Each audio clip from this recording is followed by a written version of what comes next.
The Browns are 3-11, but beating the Bengals would still feel good even in a lost season. I'll tell you what needs to happen for them to pull it off on the latest episode of the Locked On Browns podcast.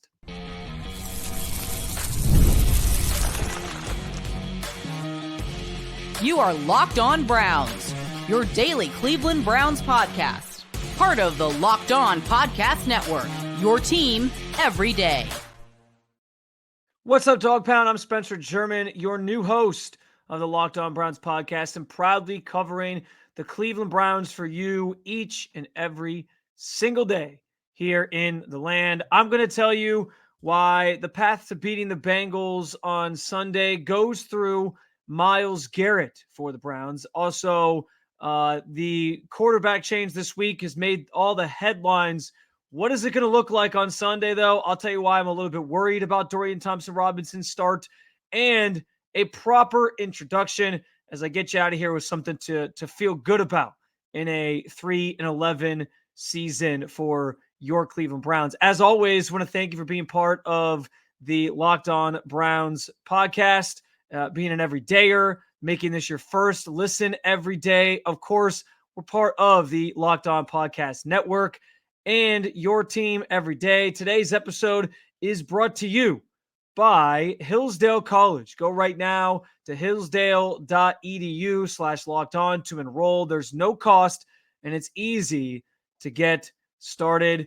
Speaking of getting started, let's get started with today's show because, guys, I understand it's 3-11.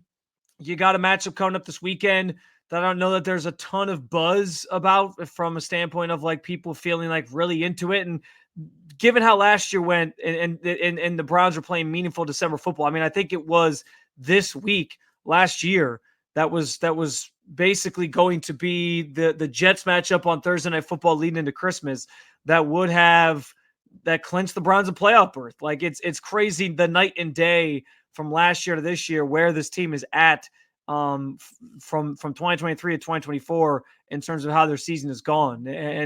But that doesn't mean that for the Browns, they're not still going to go out and play hard. They're not still going to try to go win this game. If there's one thing you can sort of take solace in, it's the idea that they have a chance to still finish above 500 in the division. You're 2-2 right now, and if you beat the Bengals and you beat the Ravens in Week 18, you can finish with an above 500 record. That's a small sort of consolation prize in a season that had such high expectations. But they're going to go out and they're going to play hard. They're going to try to win this game. That much I can guarantee you. And it'll be interesting to see what Dorian Thompson-Robinson looks like. We're going to get into that coming up. But I think there is one major thing that needs to happen if the Browns are going to have a chance in this game, given the quarterback change. And again, we'll talk more about the quarterback change in a little bit. I think, though, if the Browns are going to win this game on Sunday, it has to be about Myles Garrett having one of those days where he just takes this thing over. Reminiscent of, if you remember last year, the matchup with the Colts where Myles was just an absolute monster. He blocked I think it was a field goal. He basically scored a touchdown because he had a strip sack fumble that led to a touchdown. He was disrupting this game in a way that left his immediate imprint on the end result. And the Browns walked out of there winners, despite the fact that they let Gardner Minshew throw the ball all over the field on him. It was a remarkable game. It was a fun game. PJ Walker was the starting quarterback. And I don't want to put Dorian Thompson-Robinson on the same level as PJ Walker. I think he's a better player than PJ Walker. But because I think there's some uncertainty at quarterback, this feels like a game that Myles just has to absolutely feast and take over. And if he does that, I think the Browns have a really good shot at actually winning this game. I'm nervous about it, though, because of how good this Bengals offense has been. But I do think it's possible for Myles to pull something like that off. If you go back, I mean, I think that the history of Myles Garrett against the Bengals is pretty well documented. We know that Joe Burrow is 2-5 against the against the Browns during his time in the NFL. So they've kind of been this monkey on his back at times. I know he just beat them in Cleveland this year, and that was kind of maybe a step in the right direction for him. But Myles has generally feasted in this matchup. And he has an opportunity to do, I think, the same this weekend because you have Devin Cochran, who's an unproven player at left tackle, starting, most likely going to be starting for Cincinnati. And so there's a chance for him to really just dominate that matchup, cause problems for Joe Burrow, get that pressure that we're so accustomed to seeing him get, and ruin a game plan, which is these teams scheme and plan for Myles to be that game wrecker. I think he's got to do it this weekend, though. And I'll tell you, like, you go back and look at the numbers. We talk about Joe Burrow's numbers against the Browns. Myles' numbers against the Bengals, rightfully so, are equally as bad as Joe Burrow's numbers are. Myles' numbers are impressive. He's got 12 sacks against the Bengals, second most against any single team in his career. Obviously, that's going to be the case when you have your division matchups. You're going to have more games against them, more bites at the apple, more opportunities to get sacks. But the Steelers are the team he has the most against. But the Bengals are second. He has 31 tackles, 11 for a loss, 26 QB hits, which is the most against any team he's played during his time in the NFL. Again, skewed because it's a division opponent, but that speaks to that number, that 26 QB hits, speaks to the fact that the Bengals over the years just have not had a lot of answers for Myles Garrett on their offensive line, and that no matter who they've put at left tackle a lot of the time, he has just flat out been able to own them and still disrupt things for Joe Burrow. He also has 2 forced fumbles in this matchup throughout the course of his tenure. He just tends to own this game, own Joe Burrow, own this matchup. And so I think they need that style of performance in this game on Sunday if they have a shot at winning.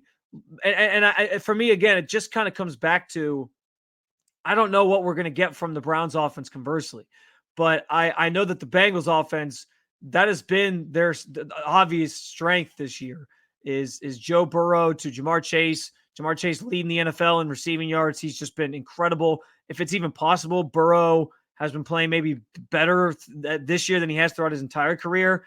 One thing that players really pointed to is the fact that he has extended plays more often this year than usual. Like, he's kind of found some ways to use his legs and do some different things and, keep plays alive or even just like take off and run. And that's kind of a new wrinkle to his game that the Browns are going to have to account for. But that's why you have players like Myles Garrett to sort of limit those things and get there and make the plays that need to be made. So I'm excited to see him go to work because I think that's kind of the path to victory here. You need to find a way to disrupt the connection between Joe Burrow and Jamar Chase. You need to find a way to slow down Chase Brown and not give Burrow like the easy outlet passes, the easy dunk passes down to a player like that. You got to muck up this game plan because I don't know what we're going to get from the Browns offense. And I can kind of assume what we're going to get from the Bengals offense because that group has been so good. The path to beating them, I'm not worried about and maybe that's why the offense could have some successes because I'm not worried about the Bengals defense all that much. They've struggled this year mightily. It's the reason why their record is what their record is. But if you're going to beat the Bengals, like my biggest fear right now going into this game for the Browns is that the Bengals offense is just going to be too good, like just firing on all cylinders, that you're not going to be able to keep pace with Dorian Thompson-Robinson under center. And like if you're trying to get into a shootout with this team, I just don't know if DTR is the quarterback to do that. I think that'd be more so Jameis Winston. I'd feel better about it in that regard if that's who was starting under center. So I think it's on Myles Garrett to really throw this game plan off for the Bengals, make things difficult, and give the Browns a chance to come away with a victory on Sunday to get their 4th of the season and give themselves some momentum because the guys in the locker room this week have been talking about, like, we really need this one. We got to get that winning feeling back. So, again, I don't think effort's going to be an issue. They're going to keep playing hard. They want to win this game. They know that there's been over the last couple of years, especially with some of the smack talk that's gone on, a budding and even more fierce rivalry with their in-state foe in the Bengals. And so they're going to take some pride in this game on Sunday. And I think it starts, if they're going to win, with Myles Garrett having just one of those takeover performances. I mentioned DTR quarterback. We know that's been the story of the week for the Browns. Next up, I'll tell you why I'm a little bit nervous about what this thing is going to look like on Sunday, even with a full week of preparation under his belt. We'll talk about it coming up here in the Locked On Browns podcast. I got to tell you, I'm still in 3 traditional fantasy football leagues, and I've decided that I'm officially downsizing this offseason. It's just too much. I can't keep up. And more than anything, I'm sick and tired of drafting players for my year-long fantasy leagues that get hurt, and then my season's over in like week 6 or whatever it might be. That's where PrizePicks comes in, because I can still get that fantasy football feeling, but on a weekly basis. With over 10 million members and billions of dollars awarded in winnings, PrizePicks has made daily fantasy sports accessible to everyone. You can just pick more or less, or at least 2 players for a shot to win up to 1,000 times your cash. Join now, because just in time for the holiday season, PrizePicks is giving away 2 free picks in December. Download the app today and use code LOCKEDONNFL. That's LOCKEDONNFL to get $50 instantly after you play your first $5 lineup. Again, that's LOCKEDONNFL to get $50 instantly after you play your first $5 lineup.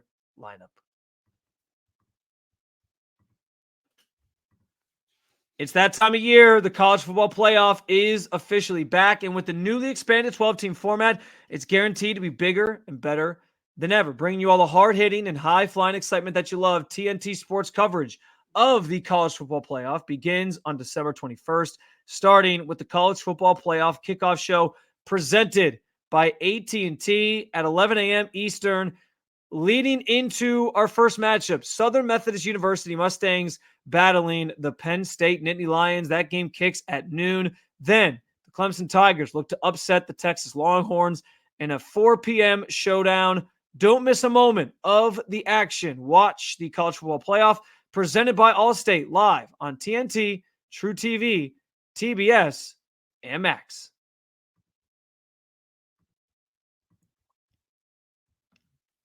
All right, guys, getting back into it here. And listen, I know that the quarterback changes kind of dominated the news cycle this week for the Browns. Whatever news cycle still exists for the Browns, knowing that it's a 3-11 season and they're not playing for much here down the stretch. And we've already talked a little bit about just like what this kind of represents. I do think that this sort of represents the end of Jameis Winston's time in Cleveland. I don't know how you bench him and sort of tell everybody like, hey, we've seen what we need to see from Jameis. We know what he is, and then try to somehow pivot back to him at some point. Like if he couldn't finish this season in a meaningless year, why would they go back to him at the start of next season? So I just kind of think that's kind of what this sort of signals. But I do understand on some level, Kevin Stefanski always talks about doing what's best for the team. The turnovers just got too cumbersome for them to overcome. And I understand why they're trying something new. I also understand on some level, there's probably a little bit of an evaluation they still want to have in regards to DTR, even though I think we all kind of understand who he is, what he brings to the table. But they will get that chance to evaluate him over the next couple of weeks. I thought it was interesting that Dorian Thompson-Robinson this week was, pretty emphatic about the fact that he's viewing this and treating this as an opportunity to cement himself as the starting quarterback of this team moving forward. So he's taken that approach to these games, and we will see what that kind of looks like in terms of how he plays. And if he really does seize the moment, if you will, and give himself a chance to be in that conversation for the starting job at the start of next season. So that stuff remains to be seen. Kevin Stefanski wouldn't guarantee him anything beyond this year, beyond this game specifically, this week specifically. He's taken that classic Kevin Stefanski, as he likes to say, week-to-week approach to everything.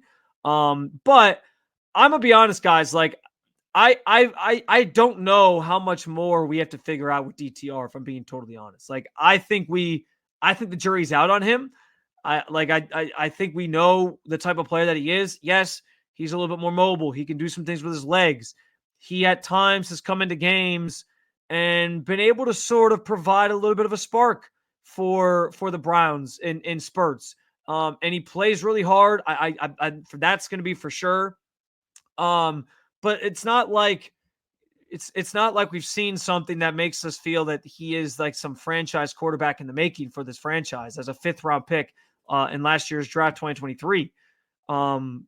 Everyone was sort of banging the drum for let's evaluate let's see what we have in Dorian Thompson-Robinson. Fans, you, me, others I think at points in time we're all kind of like, well, maybe DTR. I just think that ship has sailed. Like I think we know who he is as a player because we've seen him in enough spurts to sort of understand it. I also think the Browns, certainly as the talent evaluators that they are, understand what they have in DTR. And so maybe this is more so even a chance to see like, all right, can we rule him out as somebody who's even on this roster next year? Or is he somebody that we bring back in sort of a primary backup role? I think that could be what's sort of in play here for Dorian Thompson-Robinson more than anything. But this matchup with the Bengals is going to be an interesting one because I said it in the first segment, like this Bengals offense could put up a ton of points this weekend. And I understand the Browns defense, they played pretty well against the Chiefs last week. They tend to play pretty well against the Bengals in general. And again, Myles Garrett is this great equalizer that seems to really level the playing field against a quarterback as talented as Joe Burrow is. So maybe that happens and you keep it close and you can win an ugly game. But if we're talking about getting into a shootout, I just don't know that Dorian Thompson-Robinson is built for that. In his career, the times he has played for the Browns, he has 1 touchdown to 7 interceptions. Like, I understand he's still learning. I understand he's still a young player, but the turnovers aren't necessarily just going to like go away because Jameis Winston's not out there. I think DTR sometimes throws the ball a little bit too hard. He misses on throws high at times. His running is great, and I'm curious to see because there's been some conversation this week about if the offense will look more like it did early in the season versus what it looked like under Jameis Winston for the stretch of games that he was obviously out there. And yeah, like Ken Dorsey talked about it. Kevin Stefanski talked about it. And Kevin's big thing is always like, yeah, we're going to put our players in position to be successful. We are going to do our best to, do play to their strengths. And one of Dorian's greatest strengths is the fact that he can run the football. So I do think we see more of what the offense looked like early in the season. Now, before you get freaked out because PTSD, that offense was atrocious, historically, statistically bad. I get all those things. I do think things will function a little bit better with DTR under center, somebody who doesn't. We know about Deshaun Watson at this point. Like the mental side of it for him, I think is just gone, and he doesn't see the field well anymore. I think Dorian is somebody who's still trying to sort of learn some things. So there's a chance for him to still make those plays and build confidence as he goes. And so I'm not worried about the offense looking as bad as it did early in the season. I just don't know if Dorian is built to lead some like high flying shootout style offense if that's what this game becomes. Even with a full week to prepare. And I know that was the big touch point this week because his first start last year against the Ravens, it was in week 4. He kind of got thrown into the fire. Deshaun was dealing with the initial shoulder injury, and they weren't really sure. They were calling him They were kind of calling him day to day was the terminology that they used. And then they found out late in the week, like, he's not playing. And so Dorian kind of got thrust in there and on a shorter sort of preparation period had to start against the Baltimore Ravens, and it did not go well. The Ravens blew them out. Then he had time to prep for that Steelers matchup late in the season, a game that the Browns won in a very low-scoring game, and that's the same sort of style that I feel like that Dorian is going to be sort of built to win on Sunday if it comes to that. If it becomes a shootout and Joe Burrow and Jamar Chase are just up and down the field, just torching you and putting up a bunch of points, I don't know that I feel Dorian Thompson-Robinson is going to be able to dig you out of that or keep pace with this high-flying Bengals offense. I'm also curious to see how Jerry Jeudy is impacted by Dorian being out there because his numbers with Jameis Winston have been superb. He's been the leading receiver in the NFL over the course of the last 7+ games since Jameis Winston took over, and he's top 5 in the NFL in receiving yards. He's got over 1,000 for the first time in his career. Will he and Dorian Thompson-Robinson have that same chemistry, that same connection? One guy I am excited for is Cedric Tillman, because I know Cedric Tillman and Dorian have both sort of talked about their relationship and the chemistry that they've built up sort of coming in the same year as part of the same draft class. So I am curious if Cedric Tillman's able to go, and he has been trending in that direction. He's been out of practice this week. as he's trying to get through the concussion protocol. I am curious to see how maybe he fares in a game with Dorian under center. But also no David Njoku is, that takes away a weapon for DTR, a guy that's an easy check down option and a guy that can obviously make some plays after the catch, which would go a long way in helping this offense, I think, make some plays in this game. So the one saving grace that the Bengals defense is not very good. Dorian has a chance in this week from a defensive standpoint. Like, this is a matchup that you do want, because I think there's some things that you can exploit here. And I do think Dorian's going to have an opportunity to run a little bit. I hope that they use that early on to get him comfortable and then let him maybe start throwing it around a little bit more and do things with his arm, because I think he needs to kind of settle in first if he's going to have a shot to pull this thing off. But I am a little bit worried about the offense under Dorian Thompson-Robinson, even though the team gave him the full week of preparation that he needed. You can let me know your thoughts as always. And I'm curious how you might feel about this matchup in general. When we get back, a proper introduction, and in a 3-11 season, if you need something to feel a reason to feel good about the Browns, we got one for you in the form of a kind of crazy, unbelievable even story that came down this week. We'll talk about that and more coming up next on the Locked On Browns podcast. Today's show is brought to you by Hillsdale College. Time is our most precious commodity, so don't waste it scrolling through the same mind-numbing content for hours and hours. How can you spend it wisely to improve yourself? Our sponsor, Hillsdale College, is offering more than 40 free. That's right, I said free online courses. Those include things like Constitution 101, the meaning and history of the Constitution, Introduction to Free Market Economics, The Great American Story, A Land of Hope, and a brand new documentary-style course on Marxism, socialism, and communism, to name a few. All of Hillsdale's courses are self-paced so that you can start whenever and tune in wherever. Plus, you can go deeper with readings, quizzes, discussions, or just enjoy the lectures for what they are. Go right now to hillsdale.edu/lockedon to enroll. There's no cost and it's easy to get started. That's hillsdale.edu/lockedon to register. hillsdale.edu/lockedon.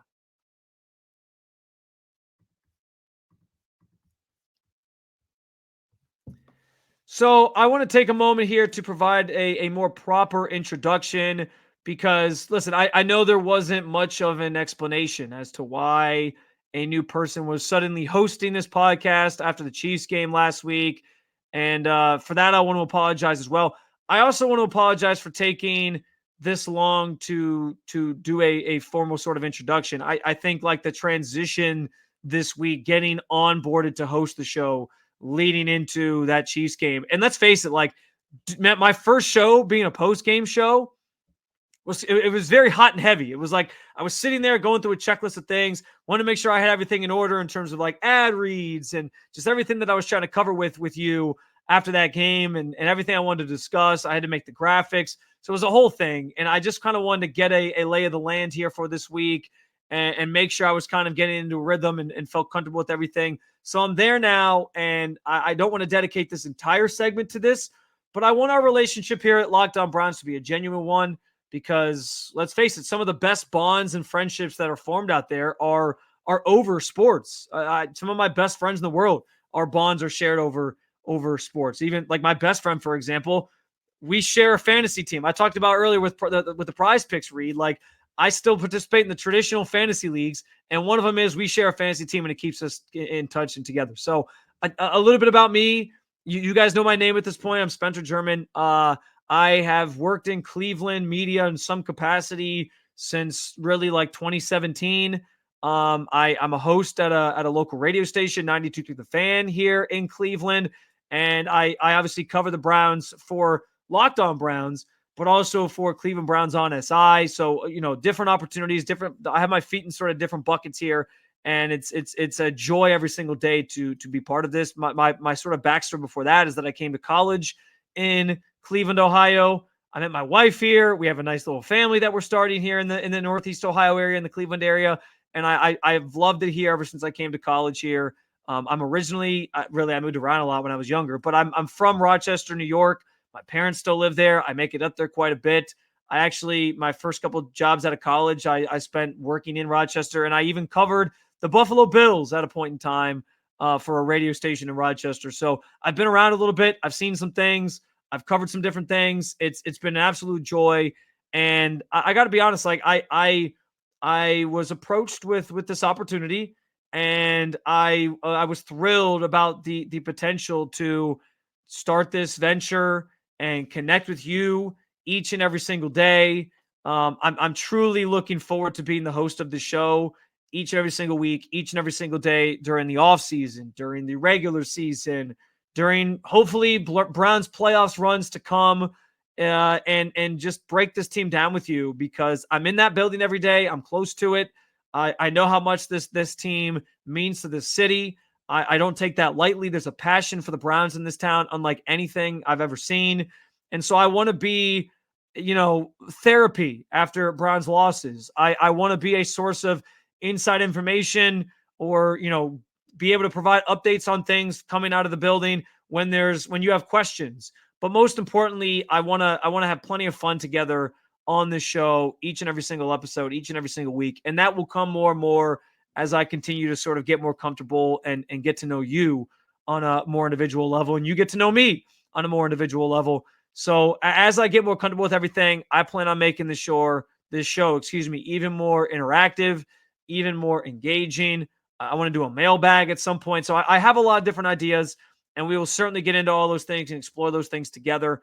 I'm looking forward to it, and I appreciate you bearing with me during the transition and giving me a chance to be your host of the Locked On Browns podcast. I want to get out of here with sort of a comical but also positive thing for the Browns, because listen, it's a 3-11 season. I've highlighted that a couple times during this episode, and I know you might need something to feel good about.